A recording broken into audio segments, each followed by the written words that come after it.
लगता है बहू सब्जी के खेत में पैदा हुई थी। रीना, यह क्या सब्जी मंडी खोल ली है क्या घर में? नीलेश ने रीना को सब्जियों का ढेर सा करते हुए देखकर बोला।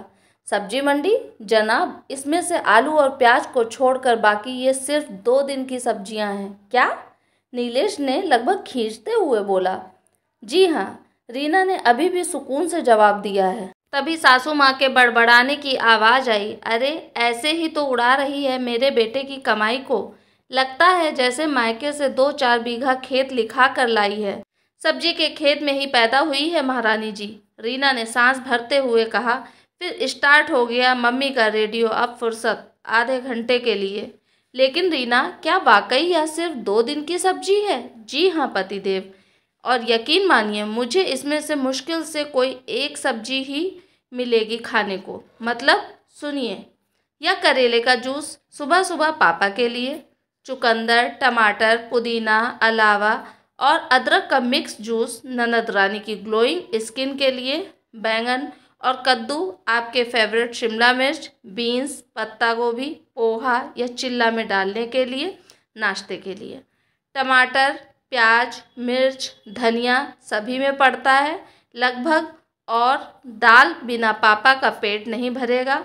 बच्चों को आलू चाहिए और मेरे लिए कभी फिर सब्जी बचेगी या फिर दलिया, सिर्फ चटनी। यह जो मम्मी जी मुझ पर इतना चिल्ला रही हैं, अगर इनकी थाली में 2 से कम सब्जियां हुई तो ये थाली को हाथ भी नहीं लगाएंगी। और ये सारा काम सब्जियां खरीदने व साफ करने समेत मैं करूँगी, क्योंकि सब्जी के खेत में मैं पैदा हुई हूँ ना। रीना ने फीकी मुस्कान व उदास आंखों से कहा। नीलेश को ना जाने क्यों रीना की उदास आंखें व उतरे चेहरे ने रात में सुकून से सोने ना दिया, और अगली सुबह एक नई रोशनी लेकर आई। अम्मा, आज से सब्जी खरीदना आपकी जिम्मेदारी है। रीना तो मेरी कमाई यूं ही लुटाए दे रही है, और बिट्टू, पापा का और अपना जूस तुम बनाओगी, और साथ में अपनी भाभी को भी पिलाओ। देखो कैसी लगने लगी है। नीलेश ने सबको आदेशित किया। अगली सुबह बचत के चक्कर में माताजी ने कोई सब्जी नहीं खरीदी। पुरानी सब्जियों से 2 दिन काम चला, पर तीसरे दिन ना पिताजी को जूस मिला, बिट्टू को भी नहीं। ऊपर से सबकी थाली में भी सिर्फ एक सब्जी और दाल पहुंची, पर रीना का काम जरूर आधा हो गया। 1 हफ्ते बाद माँ कह रही थी कि बेटा नीलेश, अब इस उम्र में मुझसे यह जिम्मेदारियां नहीं उठाई जाती। ऊपर से मैं समझ गई हूँ कि गलती बहू की नहीं बल्कि हम सब की है। वह बेचारी तो मुफ्त में सब बातें सुन रही थी। यही मैं आपको समझाना चाहता था। माँ को अगर कोई पलट कर जवाब नहीं दे रहा तो यह उसकी कमजोरी नहीं, उसके संस्कार हैं। और खेत में आपकी बहू नहीं, हम सब पैदा हुए हैं, तभी एक सब्जी में किसी का पेट नहीं भरता। ऊपर से सारा काम भी उसी पर पड़ता था। हाँ भैया, आज से सब्जी लाने और साफ करने का काम मैं करूँगा, देवर ने कहा।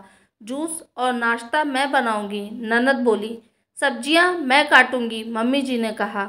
और घर में रोज किसी एक की पसंद की सब्जी और दाल बनेगी, ताकि बजट भी ना बिगड़े और किसी को अतिरिक्त मेहनत भी ना करनी पड़े। और मैं सोच रहा हूँ कि घर पर किचन गार्डन शुरू कर दूँ, ताकि सेहत भी सही रहे और बजट भी, पिताजी ने कहा। और पूरा परिवार एक साथ मुस्कुरा उठा।